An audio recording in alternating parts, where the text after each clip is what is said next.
آج ہم یعنی خاتم النبیین محمد صلی اللہ علیہ وسلم کا جو رستہ ہے وہ اس سے اتنی دور جا چکے ہیں کہ ہم جو ہے نا وہ اندھیروں میں ڈوب چکے ہیں. اب میں آرمی چیف جنرل عاصم منیب ان سے گزارش کروں گا کہ آپ میں جو بات کرنے جا رہا ہوں اس پہ تھوڑا سا آپ بھی غور کریں. آرمی چیف صاحب، ہم اپنے شہداء سے جتنی مرضی محبت کرنے والے بن جائیں، ہم اتنی محبت کبھی نہیں کر سکتے جتنی محبت خاتم النبیین محمد صلی اللہ علیہ وسلم اپنے چچا حضرت حمزہ رضی اللہ عنہ سے کرتے ہیں یا اپنے باقی صحابہ سے کرتے ہیں. ہم ان کے جیسی محبت اپنے شہداء سے کر ہی نہیں سکتے. تو جب حضرت حمزہ رضی اللہ عنہ کو غزوہ احد میں شہید کیا گیا تو اس کے بعد خاتم النبیین محمد صلی اللہ علیہ وسلم نے اپنے صحابہ سے یہ نہیں کہا کہ آپ ان کا مجسمہ بنائیں یا تصویر بنائیں تاکہ میں ان کو یاد کیا کر سکوں. نہیں، انہوں نے ایسا نہیں کیا. انہوں نے اپنے چچا کے لیے اللہ سے دعا مانگی اور باقی بھی صحابہ شہید ہوئے. کئی جنگوں میں آپ صلی اللہ علیہ وسلم کے ساتھ شہید ہوئے. محمد صلی اللہ علیہ وسلم نے کبھی کسی کا مجسمہ نہیں بنوایا، نہ کبھی کسی کی تصویر بنوائی کہ ان کو یاد کیا جائے، بلکہ آپ صلی اللہ علیہ وسلم نے دعا فرمائی. یعنی جو سنت ہے وہ شہیدوں کے لیے دعا کی سنت ہے، نہ کہ ان کے مجسمے بنا کے تو ہم ان کو رکھیں یا ان کی تصاویر ہم لگائیں. آج کیا ہوتا ہے، آج 6 ستمبر ہے. تو آج کے دن کیا ہوتا ہے کہ ہم اپنے شہیدوں کو یاد کرتے ہیں، مجسمے بنا کے یاد کرتے ہیں کہ یہ اس شہید کا مجسمہ ہے کہ جنہوں نے 1965 میں لاہور میں دشمن کو کئی دن تک روک کے رکھا. پھر ہم بتاتے ہیں کہ یہ ان شہید کا مجسمہ ہے کہ جنہوں نے اپنا جہاز گرا دیا لیکن دشمن کی غلامی قبول نہیں کی. پھر ہم بتاتے ہیں کہ یہ اس شہید کا مجسمہ ہے کہ جنہوں نے کارگل میں جام شہادت نوش فرمایا. یعنی آج ہم اس طرح سے اپنے شہیدوں کو یاد کرتے ہیں. اگر آپ کافروں کو دیکھیں تو یہ کافروں کا طرز عمل ہے. وہ جو ان کے جو فوجی جنگوں میں مارے جاتے ہیں تو وہ ان کی یاد میں مجسمے بنا لیتے ہیں، پھر ان کو ایسے یاد کرتے ہیں کہ یہ فلانا فوجی تھا، فلانی جنگ میں مارا گیا، 1900 یعنی پہلی جنگ عظیم میں مارا گیا، دوسری جنگ عظیم میں مارا گیا، اسی طرح یاد کرتے ہیں. تو آرمی چیف صاحب، آپ اگر صدیوں پیچھے چلے جائیں تو کافی لوگ کیا کرتے تھے، بلکہ ابھی بھی کرتے ہوں گے. اس وقت کافی لوگ کیا کرتے تھے، انہوں نے مجسمے بنائے ہوئے تھے باطل خداؤں کے کہ یہ مجسمہ جو ہے باطل خدا کا یہ بارش برسانے والا ہے، یہ مجسمہ جو ہے یہ رزق فراہم کرنے والا ہے، یہ باطل خدا کا مجسمہ ہے، یہ ہماری پریشانی ہے مصیبتیں دور کرتا ہے نعوذ باللہ. تو آج اگر آپ دیکھیں تو کیا ہم نے بھی محمد صلی اللہ علیہ وسلم کی سنت کو چھوڑ کے ان کافروں کا طرز عمل ہی بنا لیا اپنے شہیدوں کو یاد کرنے کے لیے؟ اور آپ مجھے یہ بتائیں جنرل صاحب کہ جو کعبہ میں 360 بت پڑے ہوئے تھے، ان بتوں میں، ان مجسموں میں، اور یہ جو آج ہم نے شہداء کے مجسمے بنا لیے ہوئے ہیں، ان میں اور ان میں کیا فرق ہے؟ ایون اگر آپ دیکھیں تو آرمی کی بیسس پہ ہم چلے جائیں تو وہاں بھی وہ مجسمے بنے ہوئے ہیں جس میں وہ کمانڈوز دکھائے ہوئے ہیں جنہوں نے مختلف ایکشنز بنائے ہیں. تو ان مجسموں میں اور جو 360 مجسمے خانہ کعبہ میں پڑے ہوئے تھے، ان میں اور ان میں کیا فرق ہے؟ یا جو ابراہیم علیہ السلام نے بت توڑے تھے، ان میں اور ان میں کیا فرق ہے؟ کوئی فرق نہیں ہے. وہ بھی بت تھے، یہ بھی بت ہیں، وہ بھی بے جان تھے، یہ بھی بے جان ہیں. تو کیا ایسا نہیں ہوا کہ ہم نے محمد صلی اللہ علیہ وسلم کا جو راستہ تھا اس کو چھوڑ کے تو ہم نے کافروں کا طرز عمل اپنا لیا ہے اور کافروں کو خوش کرنے کے لیے ہم نے یہ مجسمے بنا لیے اور ہم بھی ان کو ایسے یاد کرتے ہیں جیسے کہ کافر لوگ ان کو یاد کرتے ہیں؟ تو ہمیں آج حضرت محمد صلی اللہ علیہ وسلم جو ہمارے آخری نبی ہیں، جن کے ہم امتی ہیں، ان کے نقش قدم میں ہم نے آج چلنا ہے. اور ان کے نقش قدم پر چلنے کے لیے پہلا جو قدم ہے وہ ہے توحید کا. اور توحید کیا ہے؟ کہ لا الہ الا اللہ، کہ اللہ کے سوا کوئی معبود نہیں ہے. اور ہم نے یہ بات صرف اپنی زبان سے نہیں پوری کرنی بلکہ اپنے عمل سے بھی پوری کرنی ہے. تو میں آرمی چیف صاحب سے گزارش کروں گا، ریکویسٹ کروں گا کہ آپ زیادہ نہیں، بس 5 منٹ اس بات پہ غور کریں کہ کیا ہم نے محمد صلی اللہ علیہ وسلم کے راستے کو چھوڑ کر کافروں کا راستہ نہیں اپنا لیا؟ کیا جو آج ہمارے ملک کے حالات ہیں کیا وہ اس وجہ سے تو نہیں ہے کہ ہم نے محمد صلی اللہ علیہ وسلم کا راستہ چھوڑ کے کافروں کے راستے پہ چلنا شروع کر دیا ہے؟ اب جو ملک کے حالات ہیں، بجلی اور پیٹرول آپ دیکھ لیں، مہنگائی اتنی زیادہ ہو گئی ہے، اس کا آرمی پہ بھی کچھ نہ کچھ تو افیکٹ پڑتا ہی ہوگا، بلکہ بہت زیادہ افیکٹ پڑتا ہوگا. تو اگر ہم نے ان مشکلات سے باہر نکلنا ہے تو ہمیں پھر یہ مجسمے ختم کرنے ہوں گے، ہمیں یہ تصویریں ختم کرنی ہوں گی. نہیں تو آپ بھول جائیں کہ اللہ کی مدد آئے گی اور ہم ان مشکلات سے کبھی باہر نکل سکیں گے. کیا یعنی کچھ لوگ کہتے ہیں کہ جی میں نے یہ خواب جو ہے نا یہ اپنی طرف سے بنا لی ہے, اور کچھ لوگ کہتے ہیں کہ یہ یہودیوں کی کوئی لوبی ہے جنہوں نے یہ بندہ جو ہے نا وہ لانچ کیا ہے. تو میں اب اس پہ ذرا تھوڑی سی بات کرنا چاہتا ہوں. اب اگر آپ دیکھیں تو پچھلے 1400 سال کی ہسٹری دیکھیں, کبھی کوئی مسلمانوں میں ایسا کوئی بندہ آیا کہ جس نے خواب شیئر کیے ہوں اور وہ اتنا مشہور ہو گیا ہو کہ اس کی پہچان یہ بن گئی ہو کہ یہ ڈریم شیئر کرتا ہے. یعنی لوگوں کی پہچان کیا ہوتی ہے, اگر آپ دیکھیں تو کوئی پولیٹیشین ہے اس کے بارے میں ہم کہیں گے کہ یہ تو پولیٹیشین ہے, کوئی اسپورٹس مین ہے, کوئی آرٹسٹ ہے, کوئی ایکٹر ہے, کوئی کچھ ہے, کوئی سائنٹسٹ ہے, کوئی ڈاکٹر ہے. یعنی ان کی پہچان یہ ہوتی ہے کہ وہ ڈاکٹر ہیں, سائنٹسٹ ہیں یا ایکٹرز ہیں. اب میری پہچان کیا ہے کہ جی آپ اب تو ہے اللہ کی رحمت سے کافی خواب پھیل گئے ہوئے ہیں, تو آپ کسی کو تصویر دکھائیں تو وہ اگر اس نے دیکھی ہوگی تو وہ کہے گا ہاں اس نے تو خواب شیئر کر یہ اپنے خواب شیئر کرتا ہے. ایون اگر امریکہ میں بھی آپ چلے جائیں, یو کے میں چلے جائیں, ایون ایکواڈور سے بھی ہیں, ان کو بھی پتا کہ یہ بندہ جو ہے یہ خواب شیئر کرتا ہے. یعنی 1400 سال کی ہسٹری میں آپ کو کوئی ایسا بندہ نہیں ملے گا کہ جس کی یعنی پہچان ہی یہ بنی ہو کہ یہ خواب شیئر کرتا ہے. اگر آپ 1400 سال سے میں تھوڑا سا اور زیادہ جاؤں گا, آپ انسانی تاریخ کی ہسٹری میں دیکھ لیں, آپ کو کوئی ایسی مثال نہیں ملے گی کہ کوئی ایک بندہ ایسا دنیا میں آیا ہو اس سے پہلے کہ جس کی جو پہچان ہے وہ پوری دنیا میں وہ یہ بنی ہو کہ اس کو ڈریمز آتے ہیں. یعنی آپ کو کوئی نہیں ملے گا.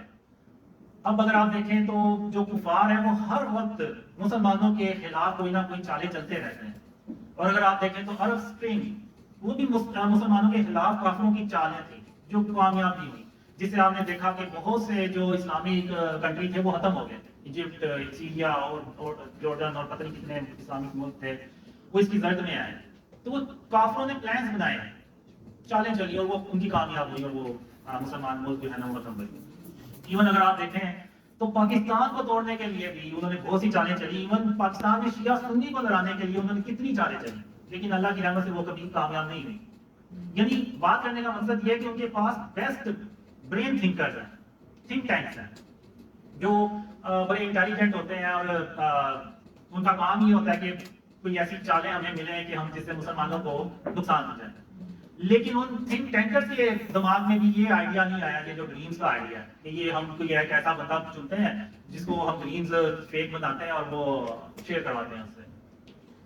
کافروں کو آپ چھوڑیں, ایون شیطان کو بھی یہ آئیڈیا نہیں آیا کہ میں کسی کو بتاؤں کہ یہ اس کو ایسے ڈریمز بنا کے تو اس سے شیئر کرواؤں. یعنی جب شیطان کام کرتا ہے تو وہ کسی ایک آدمی کے پاس نہیں جائے گا, وہ سب کے پاس جائے گا.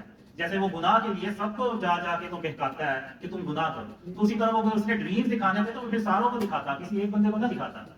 تو بات کرنے کا مقصد یہ ہے کہ آپ مجھے دیکھیں تو مجھے ٹھیک سے بات بھی نہیں کرنی آتی, اور پہلی اسپیچ دیکھیں تو وہ تو بالکل ہی میری بہت ہی خراب تھی, دوسری تھوڑی سی بہتر تھی, آج کا مجھے نہیں پتا کہ کیسی ہے.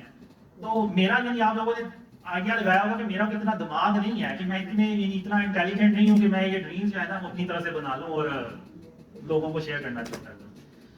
تو اگر یہ آئیڈیا یعنی آپ انسانی تاریخ دیکھیں اتنے انٹیلیجنٹ بندے آئے ہوں گے, آئنسٹائن اور پتہ نہیں کون کون آیا ہوگا, ان کے ذہن میں کسی کے ذہن میں یہ آئیڈیا نہیں آیا جیسے آئیڈیا میرے ذہن میں ہی آنا تھا. تو یہ آئیڈیا صرف اللہ رب العالمین کا ہی ہو سکتا ہے, یہ اللہ کے سوا کسی اور کا آئیڈیا ہو ہی نہیں سکتا. کیونکہ جب کبھی بھی کوئی یونیک کام ہوتا ہے نا, جو یونیک ورک ہوتا ہے وہ اللہ رب العالمین ہی کر سکتا ہے, وہ کوئی اور نہیں کر سکتا.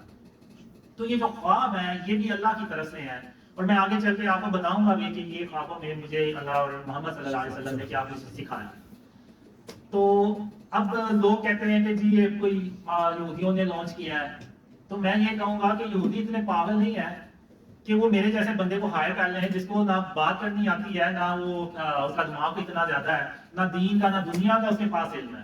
اگر کافی جب کسی کو یوز کرتے ہیں اور ہائر کرتے ہیں نا تو وہ انٹیلیجنٹ بندے کو کرتے ہیں کہ جس کے پاس دین دنیا کا بھی علم ہو تاکہ وہ اگلے کے بات کو کمفرٹ تو کر سکے.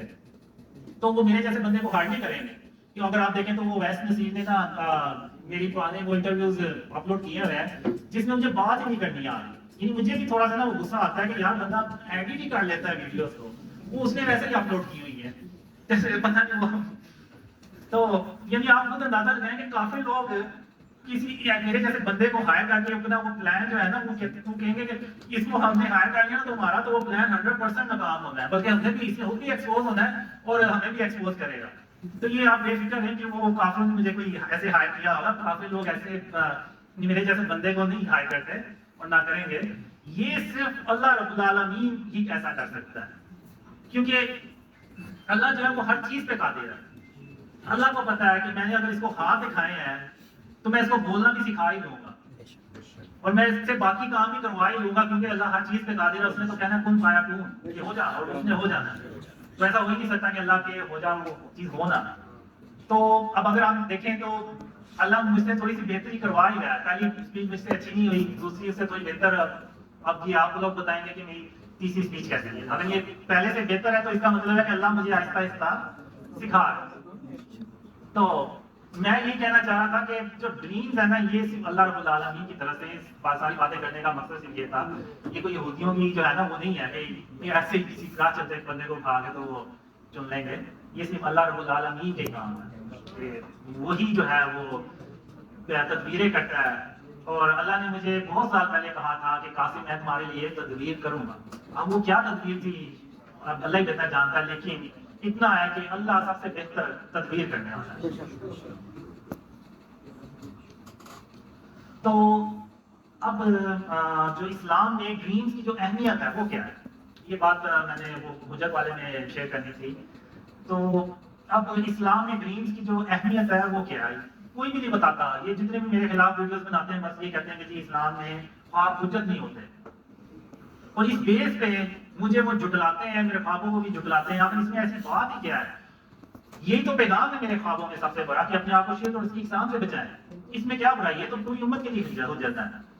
اب حضرت محمد صلی اللہ علیہ وسلم ہر فجر کی نماز کے بعد صحابہ سے پوچھا کرتے تھے کہ آپ کو کوئی خواب تو نہیں آیا، آپ جس کو خواب آئے وہ شیئر کریں۔ اور پھر ایک حدیث میں خاتم النبیین محمد صلی اللہ علیہ وسلم نے فرمایا کہ نبوت کا سلسلہ ان پہ ختم ہو گیا۔ محمد صلی اللہ علیہ وسلم اللہ کے آخری رسول ہیں، تھے اور رہیں گے۔ ان کے بعد نہ کسی نبی نے آنا نہ کسی رسول نے آنا، ان پہ نبوت کا سلسلہ ختم ہو گیا۔ لیکن محمد صلی اللہ علیہ وسلم نے یہ بھی ارشاد فرمایا کہ میرے جانے کے بعد مبشرات کا سلسلہ باقی رہے گا۔ تو صحابہ نے پوچھا یہ مبشرات کیا ہیں؟ تو آپ صلی اللہ علیہ وسلم نے فرمایا سچے خواب۔ یعنی سچے خواب جو ہیں، یعنی سچے خواب کا مطلب یہ نہیں کہ وہ اچھے ہی ہوں، بعض اوقات ہوتا ہے کہ برے خواب بھی سچے ہو جاتے ہیں، تو وہ سچے خوابوں کا ذکر ہوا ہے۔ اور پھر ایک صحیح مسلم بخاری کی حدیث ہے کہ جس میں آپ صلی اللہ علیہ وسلم نے فرمایا کہ سچے خواب جو ہے یہ نبوت کا 46واں حصہ ہے۔ پھر ایک اور حدیث ہے ابن ماجہ، اس میں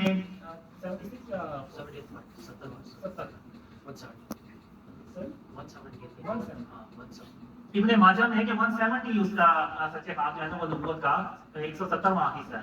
ایک حدیث میں 40واں حصہ ہے، اور ایک حدیث میں تو 25واں حصہ لکھا ہوا ہے۔ اور یہ سب حدیثوں میں موجود ہے۔ یعنی یہ خواب و اسلام میں خوابوں کی اہمیت بیان کی گئی ہے، اور یہ کس نے بیان کیا؟ یہ خاتم النبیین محمد صلی اللہ علیہ وسلم نے بیان فرمائی ہے۔ تو ہم نے یہ حدیثوں کو بھلا دیا، اور وہ جو علماء کا موقف ہے اس کو اتنا اسٹرانگلی ہم پیش کرتے ہیں کہ پتہ نہیں جیسے وہ کوئی حدیث ہے۔ تو میں پھر یہ کہوں گا کہ آپ علماء سے کہ اس میں کوئی کلیئر موقف دیں۔ میرے خوابوں میں یہ ہے کہ جو شرک ہے اس کی اقسام، شرک اور اس کی اقسام سے اپنے آپ کو بچائیں۔ تو بہت سے لوگ کہتے ہیں کہ جی یہ تو شیطان آ کے آپ کو بیکار ہے۔ تو میں ان سے پوچھتا بھی ہوں کہ کیا نعوذ باللہ شیطان جو ہے وہ اس نے توبہ کر لی ہے کہ وہ سیدھے رستے پہ آ گیا اور مجھے آ کے بتا رہا ہے کہ یار تم اپنے آپ کو شرک اور اس کی اقسام سے بچاؤ، نہیں تو قیامت کے دن اللہ جو ہے نا وہ شرک معاف نہیں کرے گا۔ یہ کیسے ہو سکتا ہے کہ شیطان آ کے مجھے کہے کہ تم غرور اور تکبر نہ کرو؟ شیطان آ کے مجھ سے کہے کہ اپنے سینے سے کینہ اور بغض نکالو۔ شیطان مجھ سے یہ کہے آ کے کہ زمین پہ اکڑ کے مت چلو، عاجزی سے چلو اور سر کو جھکا کے چلو۔ یہ کیسے ہو سکتا ہے کہ شیطان مجھے یہ چیزیں آ کے سکھانا شروع ہو جائے کہ اپنی جو کھانے کی برتن ہے ان کو اپنی انگلی سے چاٹ کے صاف کر لیا کرو؟ تو یعنی یہ کیسے ہو سکتا ہے کہ یعنی کسی کا مذاق نہ ہو رہا ہو، کسی دوسرے مسلمان کا مذاق نہ ہو رہا ہو؟ یہاں تک اللہ نے مجھے کہا کہ کسی مسلمان کا جب تم مذاق اڑاتے ہو تو تم اس کا نہیں، بلکہ سوری کسی مسلمان کا نہیں، کسی انسان کا اب وہ انسان مسلمان بھی ہو سکتا ہے اور کافر بھی ہو سکتا ہے. تو یعنی مجھے اللہ نے خواب میں کسی کافر کا بھی مذاق اڑانے سے منع فرمایا کہ کیونکہ اس صورت میں تم اس کا مذاق نہیں اڑا رہے, تم نعوذ باللہ اللہ رب العالمین کا مذاق اڑا رہے ہو. تو اللہ نے اس کو پیدا کر کے اس کو ایسا بنا کے نعوذ باللہ کی بہت بڑی غلطی کر دی. تو اللہ نے مذاق اڑانے سے بھی منع فرمایا. تو یہ کیسے ہو سکتا ہے کہ شیطان جو ہے وہ سیدھے رستے پہ آگے مجھے یہ چیزیں سکھا رہا ہے؟ تو آپ یعنی مجھے یہ جو ویڈیوز بناتے ہیں وہ خود کہتے ہیں کہ اس کے خوابوں میں وہی چیزیں جو پہلے سے موجود ہیں, تو پھر یہ کیسے حجت نہیں ہو سکتی؟ خوابوں کے بارے میں بیان کروں گا کہ جو اللہ کی رحمت سے اور اس کی مدد سے سچے ہوئے, خاص طور پہ عمران خان کے بارے میں. تو جب عمران خان نے غالباً جون 2018 کو ایک دربار پہ جا کے تو قبر کو سجدہ کیا تھا, تو اس وقت اس کے بعد مجھے خواب میں آیا کہ اللہ کہتا ہے کہ قاسم عمران خان نے قبر کو سجدہ کر کے تو شرک اکبر کیا ہے. تو اب عمران خان کے ساتھ میری مدد نہیں ہے تب تک جب تک کہ عمران خان توبہ نہیں کر لیتا, بالکل ویسے ہی کہ سب کے سامنے وہ توبہ نہیں کر لیتا اور اس کے بعد اللہ رب العالمین کو سجدہ نہیں کر دیتا, تو اس کی توبہ جو ہے وہ قبول نہیں ہوگی اور اس کے ساتھ اللہ کی مدد نہیں ہوگی. پھر 25 جولائی 2018 کو مجھے خواب آیا کہ عمران خان وزیر اعظم بن جاتے ہیں, لیکن اس طرح سے وہ کامیاب نہیں ہو پاتے جس طرح سے کہ وہ وعدے کر کے آئے ہوتے ہیں. اور اس کے بعد اور بھی کافی ڈریمز آئے جس میں عمران خان کے لیے ایک مسئلہ ختم ہوتا نہیں تو دوسرا شروع ہو جاتا ہے, اور آپ نے بھی دیکھا ہوگا اس کے دور میں کافی ایسے مسئلے مسائل آتے تھے. اور پھر مجھے ڈریمز میں آیا کہ عمران خان کے اندر یعنی پارٹی کے اندر جو ہے وہ گروپنگ بن جاتی ہے اور وہ عمران خان کے اگینسٹ ہو جاتے ہیں. اور پھر مجھے ایک ڈریم میں آیا کہ ایون جو عمران خان کے ایلائز ہیں, وہ جو ایم کیو ایم یا دوسری پارٹیوں کو اس نے ساتھ ملایا ہوا تھا, وہ بھی عمران خان کو پریشرائز کرتے رہتے ہیں اور ایون ایک وقت آتا ہے کہ وہ اس کو چھوڑ بھی جاتے ہیں. تو پھر ایک ڈریم میں آیا مجھے کہ عمران خان کو پرفارمنس کا 30% صرف ٹائم ملے گا. تو اگر آپ دیکھیں تو اگست 2018 سے اگر آپ دیکھیں تو مارچ 2020 تک جو ٹائم ہے وہ تقریباً 30% ہی بنتا ہے اس کے 5 سال کا. تو جیسے ہی 30% ہوتا ہے تو اس کے ساتھ ہی وہ کورونا وائرس جو ہے نا وہ دنیا میں پھیلنا شروع ہو جاتا ہے اور پاکستان میں بھی وہ پھیلتا ہے, اور اس کی وجہ سے عمران خان کو موقع ہی نہیں ملتا کہ وہ اپنی پرفارمنس جو ہے نا وہ دکھا سکے. اور اس کے بعد جب مجھے یہ بھی ڈریم آیا کہ عمران خان کے دور میں یعنی پاکستان کی ایک زمین ہوتی ہے جو ایسے دھنس جاتی ہے اور اس سے بہت سے لوگوں کی جو کاروبار ہے نا وہ شدید متاثر ہوتے ہیں. تو یعنی یہ ڈریم سمبولک ہوتے ہیں, تو وہ ایک قدرتی آفت کو ریپریزنٹ کر رہی تھی, یعنی کوئی عمران خان کے دور میں کوئی قدرتی آفت آئے گی تو وہ آپ نے دیکھا کہ وہ کورونا وائرس کی صورت میں آئی. تو اس کے بعد اگر آپ دیکھیں تو عمران خان کو دنیا بھر سے سپورٹ حاصل تھی. یعنی اگر آپ دیکھیں تو جتنا اسٹیبلشمنٹ نے عمران خان کو سپورٹ کیا تھا اتنا شاید ہی پاکستان کی تاریخ میں کسی وزیر اعظم کو سپورٹ کیا. لیکن ان سب باتوں کے باوجود عمران خان جو ہے وہ اپنا مدت بھی پوری نہیں کر سکے. یعنی اگر آپ دیکھیں تو عمران خان اس طریقے سے گھر گئے کہ پاکستان میں آج تک کسی وزیر اعظم کو نہیں جانا پڑا, یعنی ووٹ آف نو کانفیڈنس سے عمران خان کو ریموو کیا گیا ایز اے پرائم منسٹر. تو اس کے علاوہ 2 خواب ایسے تھے کہ جس کے یعنی بعد میں جا کے تو عمران خان نے بہو ویسے ہی الفاظ کہے. اب لوگ کہتے ہیں کہ جی میں پریڈکشن کرتا ہوں یہ وہ اس طرح کی, تو بہت سے لوگ پریڈکشنز کرتے ہیں. تو جو پریڈکشنز کرتے ہیں وہ 100 پریڈکشنز کی ہیں تو ان میں سے کوئی 8-10 سچی ہو جاتی ہوں گی ان کی, وہ بھی ان کے انالیسز ہوتے ہیں اور جو بھی. تو اب ایسا تو نہیں ہو سکتا کہ 100 پریڈکشنز کی ہیں تو 100 کی 100 ہی صحیح نہیں ہو. تو اگر آپ دیکھیں تو میرے جو ڈریمز ہیں, اگر میں عمران خان کو وہ اپنے خواب سناؤں گا آج تو کہ مجھے یہ خواب آئے تھے آپ کے بارے میں, تو عمران خان کہے گا کہ شاید وہ مجھے نا یہ قاسم جو نیوز ہیڈ لائنز ہے نا وہ پڑھ کے سنا رہا ہے. یعنی اتنے سچے وہ ڈریمز جو تھے نا وہ ہوئے تھے. اور جو میں نے ابھی 2 خوابوں کا ذکر کیا اس میں ایک خواب میں عمران خان امریکہ سے کہہ رہا ہوتا ہے کہ ہم آپ کے غلام نہیں ہیں, اور ایک خواب میں عمران خان کہتا ہے, یہ خواب مجھے آیا تھا مارچ 2020 کو, اس میں عمران خان غصے میں آ کے اضطراب کی حالت میں آ کے کہتا ہے کہ اگر آپ لوگ سمجھتے ہیں کہ مجھ سے بہتر کوئی اور آ کے مجھ سے بہتر پرفارمنس دکھا سکتا ہے تو پھر ٹھیک ہے آپ اس کو بلا لیں اور میں چلا جاتا ہوں. تو اگر آپ دیکھیں تو جب عمران خان کو ہٹایا گیا تو عمران خان نے یہ ورڈ بہت بار یوز کیا کہ ہم امریکہ کے غلام نہیں ہیں. اور پھر کچھ مہینے پیچھے چلے جائیں تو عمران خان نے ایک سپیچ میں کہا کہ اگر آپ یہ سمجھتے ہیں کہ میری جگہ کوئی اور آ کے تم اس سے بہتر پرفارمنس دکھا سکتا ہے تو پھر ٹھیک ہے آپ اس کو لے آئیں، میں چلا جاتا ہوں۔ تو اب میں یہ پوچھتا ہوں کہ یہ کیسے ہو سکتا ہے کہ ایک پریڈکشن کرنے والا ہو بہو ایسے یعنی کیسے کہہ سکتا ہے کہ یہ ایک وقت آئے گا کہ یہ بندہ یہ الفاظ کہے گا؟ تو وہ صرف اللہ رب العالمین ہے جس کو غیب کا پتہ ہے، جس کو مستقبل کا پتہ ہے، جس کو دلوں کے حالوں کا پتہ ہے۔ تو وہ اللہ کو پتا تھا عمران خان نے یہ ورڈ ایک دن کہنے ہیں، تو وہ اللہ نے اپنی رحمت سے وہ مجھے پہلے خوابوں میں دکھا دیے کہ عمران خان نا یہ ایک وقت آئے گا ایسے ورڈ یوز کرے گا۔ تو جب عمران خان گیا 10 اپریل کو، تو 15 اپریل 2022 کو مجھے خواب میں آیا کہ عمران خان بہت زیادہ کوشش کرتا ہے لیکن وہ ارلی الیکشنز کروانے میں بھی کامیاب نہیں ہوتا۔ تو یہ خواب میں نے وہ طلحہ بھائی تھے، طلحہ بھائی ہیں آسٹریلیا سے،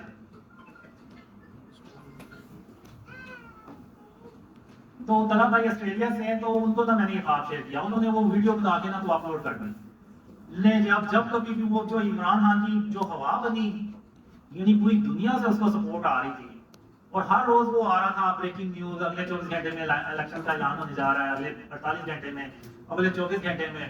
اور میں اللہ سے دعا کیا کرتا تھا، یا اللہ تو نے یہ خواب تو دکھا دیا ہے، اب تو ہی ہے جو اس خواب کو سچا کر کے دکھا دے، ورنہ ارلی الیکشن ہو گئے تو یہ میرا خواب جو ہے نا یہ جھوٹا ہو جانا ہے۔ میرے جو مخالفین ہیں نا انہوں نے تو یہ نکال کے بتا دیں کہ دیکھو یہ اس کا خواب جو ہے نا جھوٹا ہو گیا۔ تو کرتے کرتے ایون سپریم کورٹ نے بھی آرڈر کر دیا کہ 14 یعنی عمران خان نے 2 اسمبلیاں بھی توڑ دی اپنی کہ کسی طرح ارلی الیکشن ہو جائیں۔ تو پھر ایون سپریم کورٹ نے بھی اعلان کر دیا کہ 14 مئی کو ہر حال میں الیکشنز ہوں گے، اور میرا نہیں خیال کہ پاکستان کی تاریخ میں کبھی ایسا ہوا ہو کہ سپریم کورٹ کی بھی جو احکامات ہے اس پہ بھی عمل نہ ہوا ہو۔ تو وہ اللہ کا کرنا ایسا ہوا، اللہ نے تدبیر ایسی کی کہ وہ الیکشنز ہی نہیں ہوئی، یعنی سپریم کورٹ کے جو احکامات ہیں اس پہ بھی عمل درآمد نہیں ہو سکا۔ تو اب آپ نے دیکھا کہ الیکشن اب یعنی جو لگ یہ رہا ہے شاید اپنے وقت سے ہوں گے واللہ عالم، لیکن ارلی الیکشن نہیں ہوئے۔ جو اس حال میں آیا تھا کہ عمران خان ارلی الیکشن کرانے میں بھی کامیاب نہیں ہو پائے گا، تو آپ نے دیکھا کہ وہ ارلی الیکشن نہیں ہوئے۔ تو یہ کیوں نہیں ہوئے؟ میں پی ٹی آئی کے جو سپورٹرز ہیں ان سے ایک سوال کرتا ہوں کہ آخر کیا وجہ ہے کہ آرمی نے اتنا سپورٹ کیا عمران خان کو، پوری دنیا سے عمران خان کی کو سپورٹ کرتے ہیں لوگ، ابھی بھی کرتے ہیں، لیکن آخر ایسی کیا وجہ ہوئی کہ عمران خان ناکام ہی ہوتے چلے گئے؟ تو انہوں نے کبھی غور ہی نہیں کیا، کبھی کوئی غور و فکر ہی نہیں کیا، اور اس کی ایک ہی وجہ ہے کہ جو عمران خان نے اللہ کو چھوڑ کے وہ قبر کو جو سجدہ کیا تھا، وہ شرک اکبر کیا تھا، اور اس کے بعد عمران خان کے ساتھ اللہ کی مدد نہیں تھی، یہی وجہ بنی کہ عمران خان آج ناکام ہو رہے ہیں۔ اور اکثر میں نے پی ٹی آئی کے لوگوں سے بات کی ہے تو وہ یہی کہتے ہیں کہ جی اس نے سجدہ تعظیمی کیا تھا، نعوذ باللہ، یہ سجدہ تعظیمی کیا ہے، یہ میں نے پہلی بار ہی سنا۔ اللہ کے سوا تو کسی کو سجدہ کیا ہی نہیں جا سکتا، جو کرے گا وہ شرک کرے گا۔ خاتم النبیین محمد صلی اللہ علیہ وسلم اللہ کی بہترین، اللہ نے جتنی بھی تخلیق کی ہے، جتنی مخلوق پیدا کی ہے، اس میں سب سے بہترین اللہ نے خاتم النبیین محمد صلی اللہ علیہ وسلم کو بنایا۔ اور ہم جتنا مرضی خاتم النبیین محمد صلی اللہ علیہ وسلم سے محبت کرنے والے بن جائیں، ہم صحابہ کرام جیسے محبت نہیں کر سکتے۔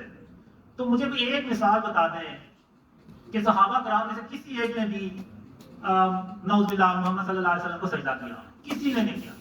ایون حضرت محمد صلی اللہ علیہ وسلم نے منع فرمایا کہ اللہ کے سوا کسی کو سجدہ نہیں کرنا۔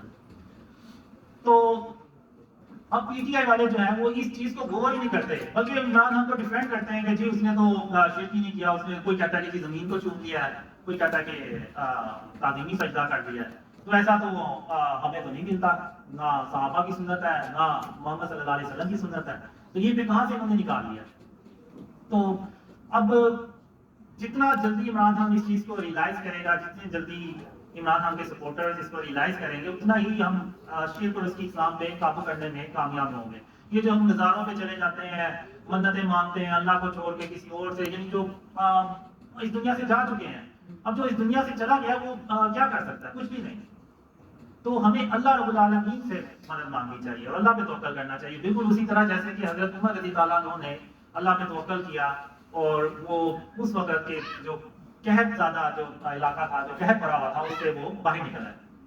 تو آج پاکستان کی بھی حالت دیکھیں، حالات دیکھیں، آپ کو بالکل ویسے ہی ایسے ہی لگے گا جیسے پتہ نہیں پاکستان میں جو ہے نا وہ کوئی قحط پڑا ہوا ہے۔ اگر آپ ظاہر سی بات ہے، اگر کھانے پینے کی پرائسز اتنی ہائی چلی گئی ہے، اتنی اوپر چلی گئی ہے، تو وہ تبھی ہوتا ہے جب کسی ملک میں اللہ معاف کرے وہ کوئی قحط کی صورتحال پیدا ہو جائے۔ تو اگر آج ہم نے اس سے نکلنا ہے تو آج ہم نے اللہ سے توبہ کرنی ہے اور شرک اور اس کی اقسام سے توبہ کرنی ہے اور اللہ کو راضی کرنا ہے، تبھی اس ملک میں خوشحالی آئے گی اور عمران خان تبھی کامیاب ہو سکیں گے جب وہ اللہ سے توبہ کریں گے۔ یہ حضرت یوسف علیہ السلام کو بھی سجدہ کرنے والی بات کہ ان کو بھی تو سجدہ کیا گیا تھا، کوئی سجدہ لازمی ہے یا کیا ہے؟ حضرت یوسف علیہ السلام کے خواب میں جو دکھایا گیا تھا۔ دیکھیں اب یہ جو یوسف علیہ السلام کی بات کرتے ہیں کہ ان کو بھی تو سجدہ کیا گیا تھا، پہلی بات تو یہ کہ وہ ہماری شریعت نہیں ہے۔ جب خاتم النبیین محمد صلی اللہ علیہ وسلم آگے تو پچھلی ساری شریعتیں جو ہے نا وہ ختم ہو جاتی ہیں، تو ہم نے صرف محمد صلی اللہ علیہ وسلم کی شریعت کو فالو کرنا، ہم نے کسی اور کی شریعت کو فالو نہیں کرنا۔ اور رہی بات یوسف علیہ السلام کی، تو وہ اللہ کے نبی ہیں، تو اور وہ اللہ نے سند اتاری ہے اس چیز کی قرآن میں، اور جو حضرت یعقوب علیہ السلام ہے وہ بھی اللہ کے نبی ہیں۔ تو جب اللہ کے نبی کو کوئی خواب آتا ہے تو وہ اللہ کی طرف سے وحی ہوتا ہے، وہ اللہ کی طرف سے ایک حکم ہوتا ہے۔ تو جو یعقوب علیہ السلام یعنی ان کے جو والد صاحب ہیں یوسف علیہ السلام کے، ان کو اس خواب کا پتہ تھا، ان کو پتہ تھا کہ یہ اللہ کی طرف سے حکم ہے اور اللہ نے اس کی سند بھی اتاری، بالکل ویسے جیسے کہ آدم علیہ السلام کی سند اتاری اور اللہ نے سب کو حکم دیا کہ آدم علیہ السلام کو سجدہ کیا جائے، لیکن ابلیس نے غرور اور تکبر میں آ کے سجدہ کیا۔ یعنی ابلیس نے غرور اور تکبر، یعنی جب وہ اللہ کی چادر کو اس نے اپنے اوپر اوڑھنے کی کوشش کی تو اللہ نے اس کو مردود قرار دے کے باہر نکال دیا۔ تو اللہ نے وہ سند اتاری، اللہ نے ان کو حکم دیا، تو وہ انہوں نے یوسف علیہ السلام کو سجدہ کیا، اور یہ اللہ نے حکم بھی جاری کیا اور سند بھی اتاری۔ تو اللہ نے اس چیز کی کوئی سند نہیں اتاری کہ نعوذ باللہ قبروں کو جا کے آپ سجدہ کرنا شروع ہو جائیں۔ تو اور ہم نے خاتم النبیین محمد صلی اللہ علیہ وسلم کی شریعت کو فالو کرنا ہے، ہم نے کسی اور شریعت کو فالو نہیں کرنا، کیونکہ پہلے کی امتوں میں شراب بھی حرام تھی اور ایک شخص 2 سگی بہنوں سے شادی بھی کر سکتا تھا، اور خاتم النبیین محمد صلی اللہ علیہ وسلم کی شریعت میں یہ چیزیں حرام ہو گئی ہیں، یہ نہیں ہم کر سکتے۔ تو میرے خیال سے تو یہ بہتر اس کا جواب ہے۔ 2006 میں نا مجھے پتا چلا، اللہ نے مجھے خوابوں کے ذریعے سے بتایا کہ قاسم تم سیدھے رستے پہ نہیں جا رہے، تو اللہ نے پھر یعنی کافی میں نے اللہ کو راضی کرنے کی کوشش کی، تو اللہ نہیں تھا ہو رہا۔ تو ان اندھیروں میں یعنی جب مجھے اپنی فکر پڑ گئی کہ جب اللہ کو میں نہ راضی کر سکا تو میری نہ دنیا ہے پھر نہ آخرت ہے، پھر میں کیا؟ تو میں نے بہت کوشش کی، مجھے کوئی رستہ نہیں تھا نظر آ رہا کہ میں اللہ کو کیسے راضی کروں۔ تو ان اندھیروں میں مجھے بیٹھے بیٹھے اچانک ایک خیال آیا، تو پھر میں نے اس پہ غور و فکر کیا، میں نے کہا کہ ہاں ایسی غلطی مجھ سے ہوئی ہے۔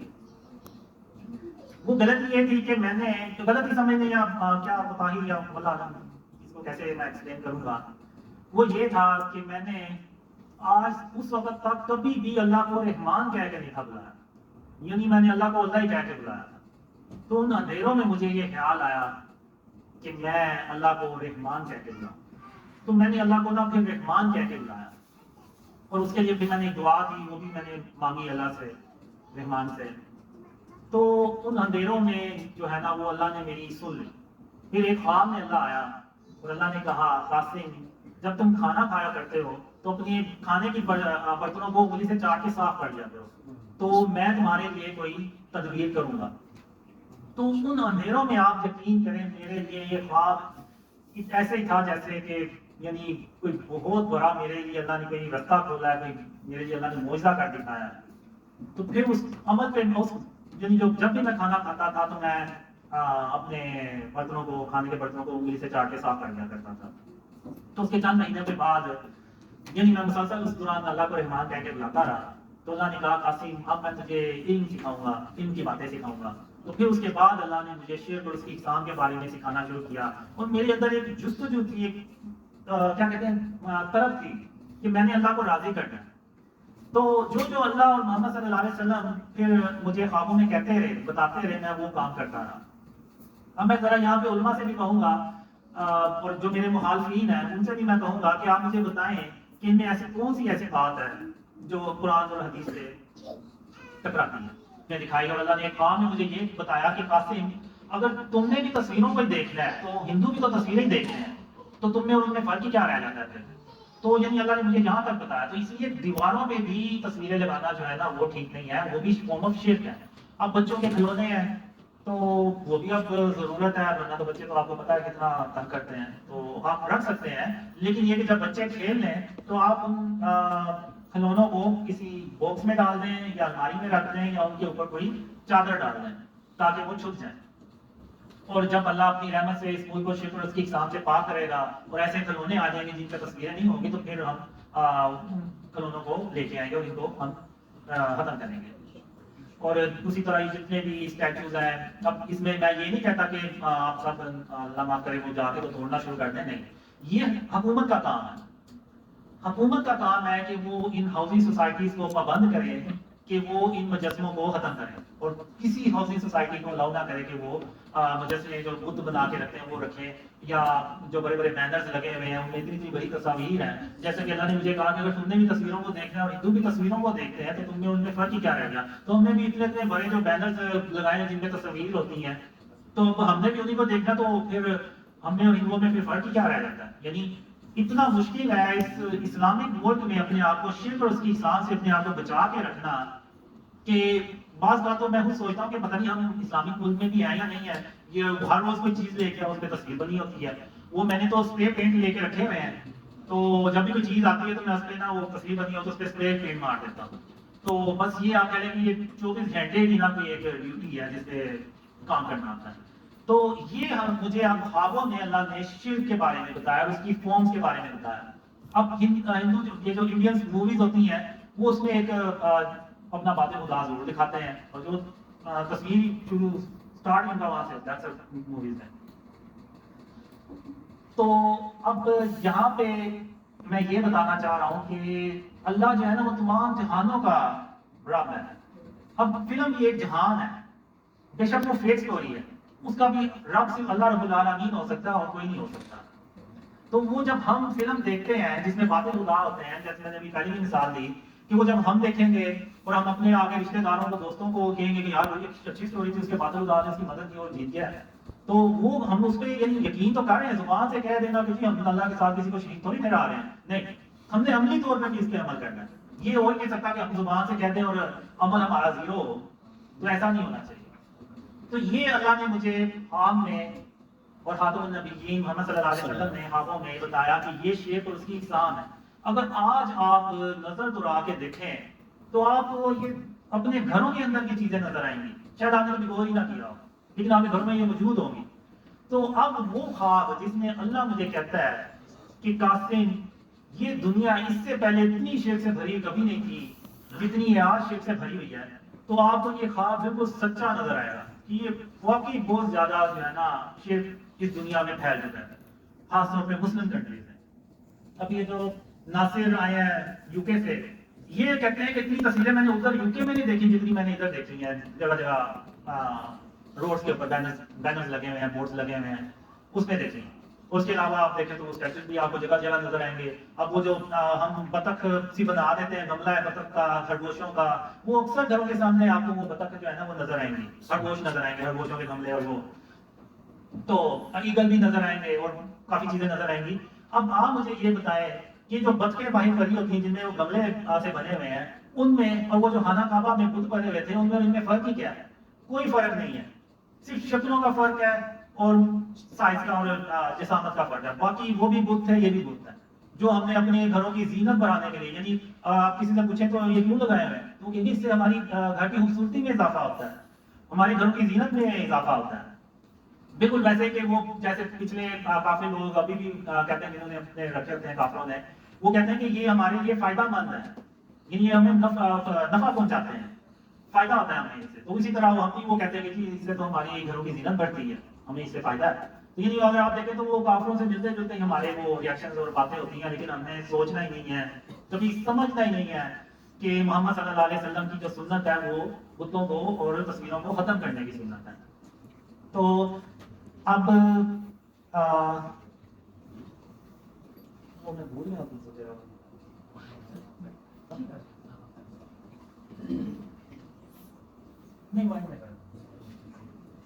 اچھا. تو اب یہ شرک اور اس کی اقسام ہے. اب آپ مجھے بتائیں کہ اس میں قرآن اور حدیث سے کیا چیز ٹکرا رہی ہے؟ کچھ بھی نہیں ٹکرا رہی. اور یہ جو ڈریم ہے یہ پوری امت کے لیے حجت ہے. آج یہ جو تصویریں جتنے مرضی آپ علماء سے پوچھ لیں وہ اس بات پہ متفق ہوں گے کہ جو تصویریں جگہ جگہ لگی ہوئی ہیں، یہ جو مجسمے جگہ جگہ پڑے ہوئے ہیں، یہ نہیں ہونے چاہیے، اسلام میں یہ الاؤڈ نہیں ہے. تو آپ مجھے بتائیں اس میں کیا غلط بات ہے؟ اب اللہ نے مجھے ایک ڈریم میں بتایا کہ قاسم اپنے اندر سے غرور اور تکبر کو ختم کرو. تو اب آپ مجھے یہ بتائیں کہ اس میں کیا غلط بات ہے؟ یہ تو اللہ نے قرآن میں بھی ارشاد فرمایا ہوا ہے، محمد صلی اللہ علیہ وسلم نے بھی فرمایا ہوا ہے غرور اور تکبر کے بارے میں. پھر ایک ڈریم میں اللہ نے رسول اللہ صلی اللہ علیہ وسلم نے مجھے فرمایا کہ قاسم اللہ کی صبح و شام تعریف اور اس کی تسبیح کیا کرو. تو آپ مجھے بتائیں اس میں کیا غلط بات ہے؟ یہ تو قرآن میں اللہ نے جگہ جگہ ارشاد فرمایا ہوا ہے کہ اللہ کی تعریف اور اس کی تسبیح کیا کرو. اور ابھی یہ جو جیسے محسن نے بات کی تھی کہ یہ جو کرسیوں کی بات کی تھی، تو میں اس میں بھی تھوڑی سی بات کرتا ہوں کہ جب بھی وہ میٹنگ ہوتی ہے تو میں یہ کوشش کرتا ہوں کہ جن کرسیوں پہ آپ بیٹھے ہوئے ہیں میں بھی ان کرسی پہ بیٹھا ہوں، میرے لیے یعنی کوئی اسپیشل کرسی نہ ہو. اس کی وجہ ایک یہ ہے کہ ایک ڈریم میں مجھے یعنی ایسے میٹنگ سی ہوتی ہے، ساری ایک جیسی کرسی ہوتی ہیں، لیکن جو میرے لیے انہوں نے سلیکٹ کی ہوتی ہے وہ ان کرسیوں سے زیادہ لگژری ہوتی ہے، زیادہ اچھی ہوتی ہے. تو مجھے یہ کہتے ہیں وہ لوگ کہ آپ اس پہ بیٹھیں، ہم نے آپ کے لیے یہ اس کرسی رکھی ہے. تو میں اس پہ نہیں بیٹھتا، میں اسی کرسی پہ بیٹھتا ہوں جس پہ باقی بیٹھے ہوتے ہیں. تو پھر خواب میں اللہ مجھے کہتا ہے قاسم تیری اسی سادگی کی وجہ سے محمد صلی اللہ علیہ وسلم تیرے خوابوں میں دھوڑتے چلے آتے ہیں. تو اللہ نے مجھے یہ مثال دے کے تو بتایا. تو اب یہ سن کے مجھے اتنی خوشی ہوئی کہ محمد صلی اللہ علیہ وسلم یعنی خاتم النبیین، یعنی اللہ کے جو آخری رسول ہیں صلی اللہ علیہ وسلم، وہ اگر آپ لوگوں کو پتا چلے کہ آپ لوگوں کے خوابوں میں وہ دھوڑتے چلے آ رہے ہیں اور کس وجہ سے آ رہے ہیں آپ کو یہ بھی اللہ بتا دے، تو آپ اس پہ کتنی سختی سے عمل کریں گے کہ یہ میں کچھ بھی ہو جائے یہ عمل میں نہیں چھوڑوں گا. کہ ایسا نہ ہو کہ میں یہ عمل چھوڑ دوں اور میں بھی وہ لگژری کرسیوں پہ بیٹھنا شروع ہو جاؤں جس پہ آپ نہ بیٹھیں اور پتہ چلے جی خاتم النبیین محمد صلی اللہ علیہ وسلم آپ میرے خوابوں میں نہیں آ رہے. تو اس سے بڑا میرے لیے کیا صدمہ ہو سکتا ہے؟ تو اس لیے میں کوشش یہی میں نے افاق بھائی کو اسپیشلی اس ڈیوٹی پہ لگایا ہوا ہے کہ جو باقیوں کے لیے کرسی ہوگی وہی میرے لیے ہوگی. ایسا نہیں ہونا چاہیے کہ میں کسی اچھی کرسی پہ بیٹھا ہوں آپ کوئی دوسری کرسی پہ بیٹھے. تو یہ اس میں آپ مجھے بتائیں کہ اس میں کیا یعنی غلط بات ہے جو اسلام یا قرآن اور حدیث سے ایسی بات کرتی ہے. پھر ایک خواب میں اللہ نے مجھے بتایا کہ اپنے سینے سے کینے اور بغض کو ختم کرو. تو اب مثال اللہ نے جو خواب میں مجھے دکھائی نا وہ بڑی اللہ نے دکھائی کہ وہ جو ڈریم گرل تھی نا اس کے بارے میں اللہ نے مجھے کہا کہ اس کے یعنی تمہیں اس کے لیے بھی اپنے سینے میں کینہ اور بغض ذرا برابر بھی نہیں رکھنا. تو میں صبح اٹھا، میں نے اللہ سے کہا یا اللہ تمہیں کوئی اور مثال دینی تھی، اس لیے اتنے مثال مجھے رگڑا لگایا تو کوئی اور مثال لیتا تو میں یعنی بہت مشکل ہے کہ میں بولوں کہ میرے ساتھ کیا ہوا کیا نہیں ہوا. لیکن پھر بھی میں نے کہا کہ نہیں اللہ میں نے اپنے آپ سے عہد کیا ہوا ہے. میں نے یعنی ایک خواب میں اللہ سے کہا تھا کہ یا اللہ بس مجھے تو ایک موقع دے دے، ایک موقع دے دے، اگر میں اب بھی اپنے آپ کو نہ سدھار سکا تو پھر تو مجھے بے شک چھوڑ دینا. تو وہ چیز پھر میرے ذہن میں آتی تھی اور میں نے کہا کہ نہیں اگر اللہ نے کہہ دیا کہ کینہ اور بغض نکالنا ہے اپنے سینے سے تو میں ہر حال میں انشاءاللہ اللہ کی مدد سے اپنے سینے سے کینہ اور بغض کو نکالوں گا انشاءاللہ. تو اس میں کیا بری بات ہے؟ اب ایک خواب میں اللہ نے مجھے کہا کہ قاسم جب تم زمین پہ چلا کرو تو عاجزی سے چلا کرو اور یعنی سافٹلی چلا کرو کہ تم کوئی زمین کو پھاڑ تو نہیں دو گے. تو پھر اس کے بعد میں نے اپنی جو چلنے کا سٹائل ہے وہ بھی چینج کیا. اکثر لوگ ہوتے ہیں ایسے سینہ تان کے تو ایسے چلتے ہیں، تو اللہ کو وہ چال بالکل پسند نہیں ہے. تو آپ لوگوں نے اکثر دیکھا ہوگا میں ایسے یعنی تھوڑا سا کو جھکا کے تو چلتا ہوں. تو یہ اللہ نے اس خواب میں مجھے سکھایا. تو اس کے بعد بچوں سے شفقت سے پیش آنا، ایک دو خوابوں میں خاتم النبیین محمد صلی اللہ علیہ وسلم نے مجھے اسپیشلی دکھایا بتایا کہ بچوں سے جو ہے نا وہ شفقت سے پیش آنا ہے اور نرمی سے پیش آنا ہے. اب اگر آپ دیکھیں تو روتے ہوئے بچے کو چپ کرانا جو ہے نا وہ اللہ کے نزدیک بہت بڑا عمل ہے. اب اگر ہم دیکھیں تو جب ہم عمرہ کرتے ہیں تو وہ صفا مروہ پہ ہم 7 چکر لگاتے ہیں. اب وہ 7 چکر ہم کیوں لگاتے ہیں؟ اب وہ 7 چکر ہم اس لیے لگاتے ہیں کہ جب اسماعیل علیہ السلام پیاسے تھے وہ رو رہے تھے اور ان کی جو امی تھی والدہ تھیں وہ ان کو یعنی 7 چکر لگا رہے ہیں، یعنی چکر پہ چکر لگاتی جا رہی ہے کہ کسی طرح انہیں پانی ملے اور وہ جو روتا ہوا بچہ ہے اس کو ہم یعنی وہ چپ ہو جائے، یعنی پیاسا ہے تو پانی اسماعیل علیہ السلام پانی پئیں گے تو وہ چپ ہو جائیں گے. تو اللہ کو وہ جو کوشش تھی ایک بچے کے لیے جو وہ رو رہا تھا، اللہ کو وہ کوشش پسند آ گئی، اور وہ اسماعیل علیہ السلام نے جب وہ پاؤں رگڑے تو وہ چشمہ نکل آیا، یعنی زمزم کا کنواں. تو اللہ کو وہ عمل اتنا پسند آیا کہ قیامت تک کے مسلمانوں کے لیے اللہ نے وہ فرض کر دیا کہ جو عمرہ کرے گا وہ صفحہ مروہ پہ 7 چکر لگائے گا. تو جو یہ میری اپنی سوچ ہے کہ جو میں نے ڈریمز کے ذریعے سے سمجھی کہ جو بچوں کو چپ کرانا ہے نا، وہ اللہ کو اتنا پسند آتا ہے عمل کہ وہ اللہ نے وہ مثال بنا دی ہمارے لیے. اور ایک ڈریم میں تو یعنی مجھے اللہ نے یہ دکھایا کہ کوئی روتا ہوا بچہ ہے، اس کو جب چپ کرایا جاتا ہے تو وہ ایسے ہی ہے جیسے ایک بڑا عالم اپنے وقت کا، اس کی کئی سال کی جو عبادت ہے اس کے برابر ہے، یعنی اس سے بھی بڑھ کے وہ عمل ہے جب کسی روتے ہوئے بچے کو ہم چپ کراتے ہیں. تو اس کے بعد پھر اللہ نے یہ بھی کہا کہ کسی کی غیبت نہیں کرنی. اب غیبت میں ظاہر سی بات ہے کہ کوئی موجود نہیں ہے تو جب ہم اس کے خلاف بات کرتے ہیں تو وہ غیبت میں آتا ہے. لیکن ہم جو لوگ ہیں، ہم عوام ہیں، وہ ہم حکمرانوں کے بارے میں بھی باتیں کرتے ہیں. تو اب مجھے نہیں پتا کہ وہ غیبت میں آئے گا، لیکن ایک ڈریم میں میں کہتا ہوں کہ جب ہم حکمرانوں کے بارے میں بات کرتے ہیں نا، ان کے خلاف بات کرتے ہیں، تو وہ غیبت میں نہیں آتا، کیونکہ حکمرانوں کا فرض ہے کہ اپنی عوام کا خیال رکھیں. بالکل ویسے جیسے حضرت عمر رضی اللہ عنہ ایک رات کو جب گشت کر رہے تھے تو انہوں نے دیکھا کہ ایک عورت اپنے حلیفہ کے بارے میں بات کر رہی ہے، یعنی اس نے کھانا رکھا ہوا ہے اور پانی اس کے اندر رکھا ہوا ہے، یا وہ خالی ہے اور وہ اپنے بچوں کو حوصلہ دے رہی ہے کہ کھانا پک رہا ہے تو آپ صبر کریں. لیکن وہ مقصد اس عورت کا یہ تھا کہ وہ بچے جو ہے نا روتے روتے بس سو جائیں کسی طرح. تو حضرت عمر رضی اللہ عنہ نے وہ سن لیا، تو انہوں نے یہ نہیں کہا کہ تم میری غیبت کر رہے ہو یا تم حلیفہ کی غیبت کر رہی ہو، نہیں. اس وقت حضرت عمر رضی اللہ عنہ کو اپنی بات گئی کہ وہ اسی وقت بیت المال میں گئے، وہاں سے اناج کی بوری اٹھائی اور خود اٹھائی اور وہ اس عورت کے پاس لے کے گئے اور بچے کو کھانا دیا، پھر وہ بچے جو ہیں وہ سوئے. تو میرے خیال سے حکمرانوں کے بارے میں اگر ہم بات کریں تو دوسروں کو شر سے بچانے کے لیے کر سکتے ہیں. تو یعنی غیبت جو ہے اس میں پھر بھی ہمیں کوشش کرنی چاہیے. میں اس لیے کہہ رہا ہوں کہ میں خود حکمرانوں کے خلاف جو ہے بات کرتا ہوں کہ یہ اس طرح سے نہیں کرنی چاہیے. خاص طور پہ شرک سے کسی حکمران نے آج تک کوشش ہی نہیں کی کہ اس ملک کو شرک اور پاکستان سے پاک کیا جائے. تو اب میں آخر میں بات کروں گا کہ اب یعنی بات میں نے یہ کرنی تھی کہ میں یہاں تک کیسے پہنچا. تو ابھی اگر آپ نے دیکھا تو جو میں نے مثال دی اللہ رحمان ہے، تو اب اگر میں یہاں پہ آج موجود ہوں نا تو وہ صرف اس وجہ سے ہوں کہ اگر اللہ رحمان نہ ہوتا نا تو آج میں یہاں پہ نہ ہوتا، تو آج میں وہ انہی اندھیروں میں پڑا رہتا اور شاید میرا برا ہی حال ہوتا. تو اللہ نے میری رحمت سے ان اندھیروں سے باہر نکالا.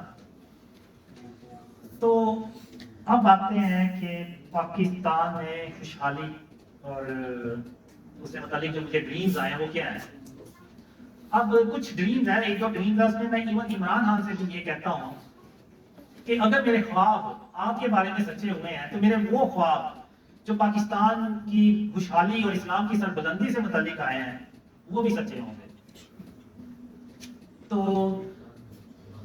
اب میں آپ کو کچھ ڈریم شیئر کرتا ہوں کہ وہ ڈریمز کیا ہیں. اب ایک ڈریم میں یہ ہوتا ہے کہ میں نا دیکھتا ہوں کہ ایک سونے کی بڑی سی دکان ہے، بہت بڑی ہے، اور اندر وہ سونا جو زیورات ہیں وہ پڑے ہوئے ہیں اور دروازہ اس کا کھلا ہوا ہے. تو میں اس کو دیکھ کے حیران ہوتا ہوں، میں کہتا ہوں یہ پاکستان ہے اور یہ سونے کی دکان یہاں پہ کھلی ہوئی ہے، باہر گارڈ بھی نہیں بیٹھا ہوا اور یہ دروازہ بھی اس کا کھلا ہوا ہے، یہ چکر کیا ہے. تو میں پھر اندر جاتا ہوں تو واقعی ادھر سونا پڑا ہوتا ہے، تو مالک وہاں پہ نہیں ہوتا. پھر میں وہ ساتھ والی جو شاپ ہوتی ہے اس سے پوچھتا ہوں کہ یہ ساتھ والا جو شاپ کیپر جس کی دکان ہے وہ کدھر گیا ہے. تو وہ کہتا ہے کہ یہ اپنے کسی کام سے نا گھر میں گیا ہے، تو اور دکان کو وہ ایسے کھلی چھوڑ دی. تو میں بڑا حیران ہوتا ہوں، میں کہتا ہوں یہ کہ اللہ نے اس قوم کو ایسا کر دیا ہے اپنی رحمت سے کہ سونے کی دکان کھلی ہوئی ہے لیکن کوئی سونا لوٹنے ہی نہیں آ رہا، بلکہ میں دیکھتا ہوں دکان سے کے آگے سے لوگ گزر رہے ہیں اور وہ اس دکان کی طرف دیکھ بھی نہیں رہے. تو میں نے کہا یہ یعنی کیسے اللہ کی رحمتیں اور برکتیں اس ملک میں اتنی آ گئی ہیں. اور ایک دوسرے ڈریم میں دیکھتا ہوں کہ ہزاروں بھی نہیں، لاکھوں بھی نہیں، بلکہ کروڑوں روپیہ میں دیکھتا ہوں کہ سڑک کے ایک طرف پڑا ہوتا ہے اور لوگ گزر رہے ہوتے ہیں اور کوئی ان پیسوں کی طرف دیکھتا بھی نہیں ہے، نہ ان کو اٹھاتا ہے۔ ایون میں یہ دیکھتا ہوں کہ جو باہر ویسٹرن میڈیا ہے وہ اس کو رپورٹ کرتا ہے کہ پاکستان کی سڑکوں پہ کروڑوں روپیہ پڑا ہوا ہے، لیکن اس کو اٹھانے والا کوئی نہیں ہے۔ تو یعنی وہ چیز بھی دیکھ کے میں حیران ہوتا ہوں کہ یہ اللہ نے اس قوم کا ایسا کیا کر دیا ہے کہ کروڑوں روپیہ اس سڑکوں پہ پڑا ہوا ہے لیکن اس کو اٹھانے والا کوئی نہیں ہے۔ تو یہ سب اللہ کی رحمتیں اور برکتوں سے یہ ممکن ہوگا۔ اور وہ پھر جو آرمی چیف کو میں نے پیغام دیا تھا اس میں اس چیز کو بتانا بھول گیا کہ جب آرمی چیف صاحب جب ہم ان مجسموں کو ختم کریں گے اور کافروں کے طرز عمل کو چھوڑ کے تو ہم اللہ اور اس کے رسول صلی اللہ علیہ وسلم کے راستے پہ چلیں گے جو خاتم النبیین محمد صلی اللہ علیہ وسلم کا راستہ ہے، اس پہ چلیں گے تو اللہ ہماری ایسے مدد کرے گا کہ اللہ اپنی رحمت سے 3000 کالے رنگ کے جنگی جہاز بھیجتا ہے اور وہ اتنے پاورفل ہوتے ہیں جیسے یعنی ناقابل شکست کالے رنگ کے جنگی جہاز ہوتے ہیں۔ تو ان جنگی جہازوں کو دیکھ کے میں نے ڈرینز میں دیکھا ہے کہ ایون ملٹری انجینئر وہ ہکے بکے رہ جاتے ہیں کہ پاکستان نے اتنے شورٹ ٹائم میں یہ جنگی جہاز بنا کیسے لیے ہیں۔ تو وہ اللہ کی مدد سے بناتے ہیں اور وہ اللہ کی مدد تبھی آتی ہے جب ہم ہر طرح کے لیول پہ، ایون وہ گورنمنٹ کا لیول ہو، ایون وہ آرمی کا لیول ہو، ایون وہ اور پرائیویٹ سیکٹر ہو، ہر جگہ سے جب ہم شرک اور اس کی اقسام کو ختم کرتے ہیں تو تب اللہ کی مدد آتی ہے اور تب ہم پھر اتنے طاقتور ترین جہاز بناتے ہیں کہ یعنی یہ جو امریکہ کے ملٹری انجینئرز ہیں وہ حیران ہو جاتے ہیں۔ تو یہ تبھی ہوگا جب ہم شرک اور اس کی اقسام سے اپنے آپ کو بچائیں گے۔ اب میں آپ کو یہاں پہ نا ایک مثال بھی دینا چاہوں گا اور وہ مثال یہ ہے کہ آج کہتے ہیں پاکستان میں آپ کسی بھی اکانومسٹ سے پوچھ رہے ہیں وہ یہی کہے گا کہ پاکستان میں جو خوشحالی ہے نا وہ تو دور کی بات ہے، 20-25 سال لگ جائیں گے پاکستان کو صرف ٹریک پہ آنے کے لیے کہ ہم ترقی کی طرف چل پڑے ہیں۔ تو جتنے بھی آپ اکانومسٹ ہیں آپ ان سے پوچھ رہے ہیں وہ سب کے سب یہی کہیں گے۔ اسی طرح آپ دنیا کے بہترین کمانڈرز لیں اور ان کو ٹائم ٹریول کروا کے تو پیچھے 1400 سال پیچھے لے جائیں کہ جس دن غزوہ بدر شروع ہونی تھی۔ آپ ان کمانڈرز کو بتائیں کہ یہ سچویشن ہے، ایک طرف یہ 313 لوگ ہیں جن میں اکثریت نے کبھی جنگ ہی نہیں لڑی اور اکثر کے پاس تو لکڑی کے ڈنڈے ہیں، اور دوسری طرف طاقتور ترین کافروں کی فوج ہے جو ہر طرح سے جنگی مہارت بھی رکھتی ہے اور ان کی تعداد بھی 1000 ہے اور ان کے پاس جدید اس دور کا اسلحہ بھی ہے۔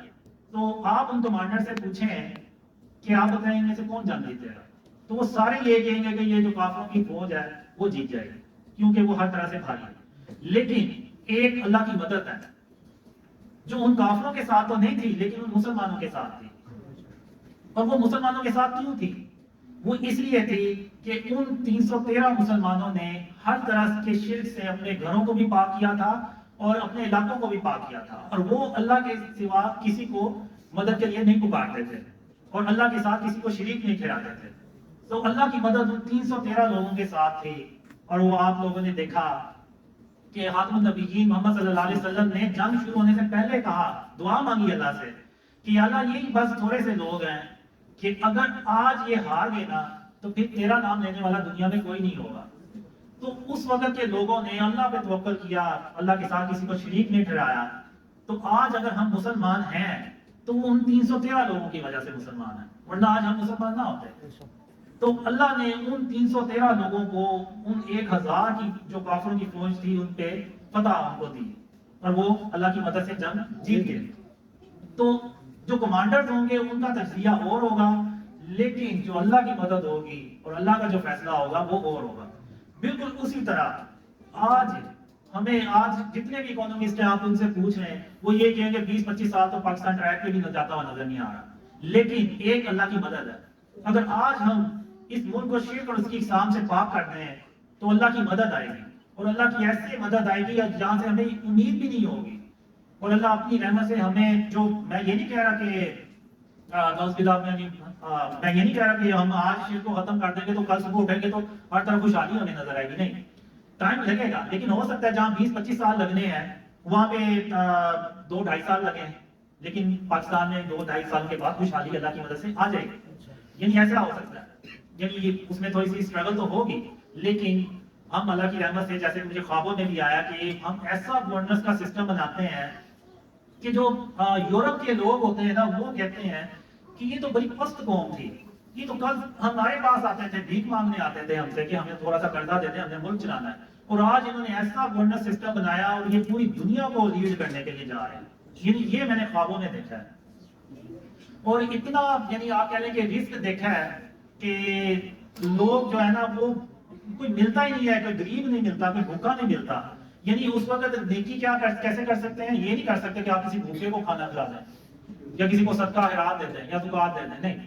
اس وقت جو میں نے دیکھا ہے نیکی کرنے کے لیے بس یہ ہے کہ آپ نوافل پڑھ لیں, فرض کریں, نماز پڑھیں, روزے رکھیں, بس اسی طریقے سے آپ نیکیاں کما سکتے ہیں. وہ پھر بھول جائیں کہ آپ کو کوئی غریب ملے گا یا کوئی بھوکا ملے گا جس کو آپ کھانا کھلا کے تو نیکی کما سکتے ہیں. یہ میں نے خوابوں میں دیکھا. اور پھر جو بجلی کے بارے میں بھی میں نے دیکھا اپنے ڈریمز میں کہ کچھ ڈریمز میں نے دیکھا کہ ہم بجلی کیسے بناتے ہیں.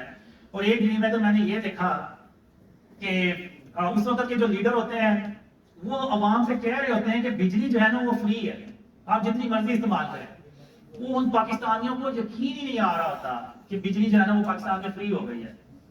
تو وہ یعنی لوگ اس لیڈر کی بات ماننے سے انکار کر دیتے ہیں. تو وہ لیڈر کو یہ کہنا پڑتا ہے کہ اگر آپ کو میری بات کا یقین نہیں آ رہا نا تو آپ جائیں اپنے میٹر جو ہے نا وہ توڑ دیں, تو آپ کو یقین آ جائے گا, آپ کو کوئی بجلی کا بل نہیں آئے گا. یعنی میں نے یہ اپنی ڈریمز میں دیکھا ہے, اللہ کی رحمتیں اور برکتیں. اور یہ تبھی ہو سکتا ہے جب ہم شرک اور اس کی اقسام سے اپنے آپ کو بچائیں.